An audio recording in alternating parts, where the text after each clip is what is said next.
అస్సాం గాయకుడు సింగపూర్‌లో చనిపోతే అక్కడ మర్డర్ అయితే గనక అక్కడ ప్రభుత్వాల ప్రకారం చూసుకుంటారు.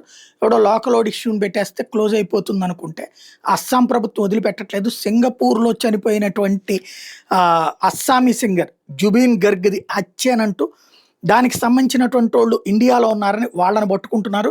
హిమంత విశ్వ శర్మ ఈ విషయాన్ని తేల్చి చెప్పారు. ఆయన హత్యకు గురయ్యారని ఇందుకు సంబంధించిన ఛార్జ్ షీట్‌ని కోర్టులో డిసెంబర్ 8 లోపు ఇండియన్ కోర్టులో వేయబోతున్నారు. సెప్టెంబర్ 19వ తేదీన జరిగిన ఈ ఘటన మీద దర్యాప్తు చురుగ్గా సాగుతుందని చెప్పి హిమంత విశ్వ శర్మ చెప్పుకొచ్చారు. డిసెంబర్ 17వ తేదీ కల్లా ఛార్జ్ షీట్ సమర్పించాల్సి ఉంటే అంతకన్నా ముందుగా వేస్తామని చెప్పుకొచ్చారు. ఆ ఘటన హత్యగా నిర్ధారించడానికి గల కారణాలు, లభ్యమైన ఆధారాలు, వివరాలని మాత్రం బయటపెట్టలేదు. జుబీన్ గర్గ్ మరణం మీద రాష్ట్ర వ్యాప్తంగా దాఖలైన 60కి పైగా ఎఫ్ఐఆర్ల మీద సిట్ దర్యాప్తు జరుగుతోందని, జుబిన్ మరణానికి సంబంధించి ఇతర దేశాలు ఏమైనా జరుగుంటే వాటి మీద కూడా విచారణ కేంద్ర ప్రభుత్వం అనుమతి తీసుకోవాల్సి ఉంటుంది కాబట్టి అమిత్ షాని కూడా కలిశానని చెప్పి హిమంత విశ్వ శర్మ చెప్పుకొచ్చారు.